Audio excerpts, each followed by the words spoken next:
Going on a side trip, a side trip, a side trip, going on a side trip up the Tennessee. Well, welcome back to Underway Drifting and Dreaming. I'm Jennifer. My husband Jim and I have been traveling the America's Great Loop, which has been an adventure of a lifetime. We're so excited to start traveling up the Tennessee River to Knoxville. So many new experiences to enjoy. First, we'll begin anchoring in a place called Airplane Holler. Stick around to the end and I'll tell you how the beautiful cove got its name. We left Yacht at mile mark 215, which is basically the entrance to the Tombigbee River. Here you see the Grand Marina right at the entrance. And shortly we'll be traveling out on the Tennessee River, which is straight ahead. Now, the Pickwick Dam is downriver, just a few miles. And this is the most confusing thing to me because we're going to be going up the Tennessee. The Tennessee River starts just east of Knoxville and it flows down from there. It flows southwest through Tennessee into Alabama and then turns north to empty into the Ohio River in Kentucky. So when you leave Green Turtle Bay Resort and head across to the Tennessee, you'll notice that you're heading upriver with a little bit of current on the head. But it makes a great place for anchoring along the river. Well, we turned off the Tennessee River into Pickwick Lake and coming over here to Airplane Holler. Looks like this is where we're going to anchor. Jim wants to go past it a little bit so he can see down into the cove. If it would be it says the deepest part's 15. We like to anchor in like 10 to 12 foot of water. Just want to make sure there's plenty of room for us to swing around. And it's not filled with boats right now. It is Saturday, late morning. It's not even noon yet. And this is where we hang out. And then we'll head up to Joe Wheeler State Park or find another anchorage tomorrow. So the weather's beautiful. It's supposed to be a high of 90 today and overnight in the 70s. See, there must be a campground here. I see tents. And you can see back some of the hills here on the lake.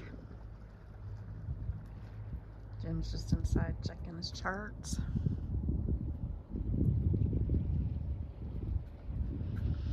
I'll let you know if this works out. All right, anchor alarm is set.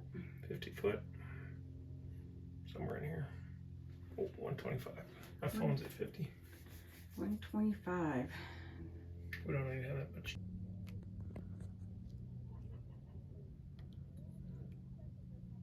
13 miles, not bad. 13 miles. Well, good morning. It is gorgeous outside. That sun is shining. It's starting to rise up above the cove. And we had a great night in Airplane Holler. We have the whole cove to ourselves. So I'm just enjoying the morning out on the deck. And I want to explain what a side trip is. Well, a side trip is when you leave the Great Loop, or that standard 6,000 mile Great Loop route. And this is our third time. Our first time is when we headed up the East River in New York. The second time was when we went to Kemah, Texas for the winter. And now we are heading up the Tennessee River. So it's just basically leaving the loop. It's adding miles to our loop, but we're hanging out, waiting for after the hurricane season, and then we'll head south with all of the other loopers and head to Florida and cross our wake in Key West. Goodbye, Airplane Holler. It was a great spot to anchor. There's about 3 or 4 feet beneath our keel. We did spin. There was 2 creeks that come in, feed into that little cove. We're heading back out. This is Pickwick Lake, and then we'll join back on the river. So we came down a little bit, and we're not in a hurry. We just got approved on DACWA for Florence, the marina there. We got to watch these kiddos take off on wakeboards. They made it from pretty much our anchorage. Oh, there they go again.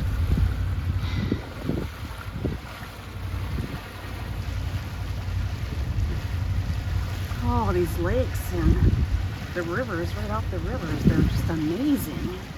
Great, I think this would be a great place to live. Mississippi, Alabama, Tennessee, Kentucky. That was Cherokee, Alabama. All right, how did Airplane Holler get its name? And this is from Cherokee Tales off Facebook. And it was named because some military planes crashed there. A practice-built base was built in Cortland, Alabama, and another one in Corinth, Mississippi. This was during World War II. The training pilots would do touch and goes and return to Cortland. And the only thing that was lighting up Cortland was a beacon. Well, one night on these practice flights, the leader saw what he thought was Cortland. It wasn't. He hit the water, and the other planes followed. The crash area was quickly locked down, and no one was allowed near the site, and the government kept it quiet. When the war started, Americans in cities were told to turn off all their lights in case the Japanese tried to attack again, so the land was dark. I'm guessing they must have saw the reflection on the water and thought it was the beacon. So that is how the cove became known as Airplane Holler.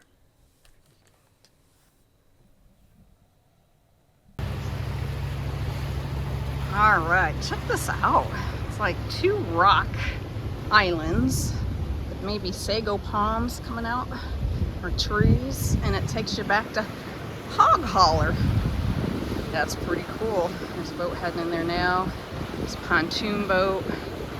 It's starting to get hillier. You can see by the tree line, this must be gorgeous in the fall. There's beautiful houses along the sides of the rivers with steep driveways.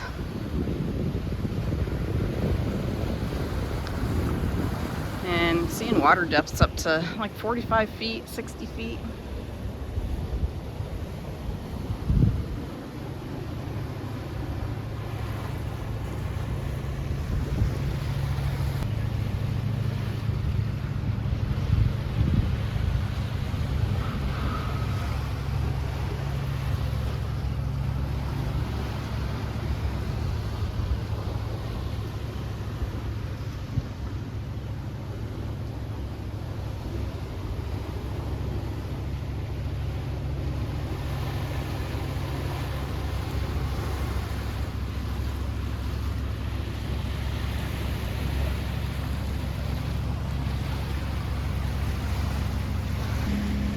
Welcome to Florence, Alabama.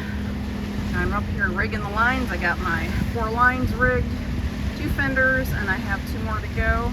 But just wanted to stop and let you see the beauty. Let's peek around here. There's some, it's like limestone cliffs. I could be wrong. The granite. Here we go. We're getting ready to come into the Florence Marina. And it is going to be a great side trip up the Tennessee. Thank you for joining us and being patient while I learn this new editing software. And here we are at the dock. We have somebody helping us, so I'm up here in the bow and I'm just handing him off the lines. So come back and see where we're heading next up the river.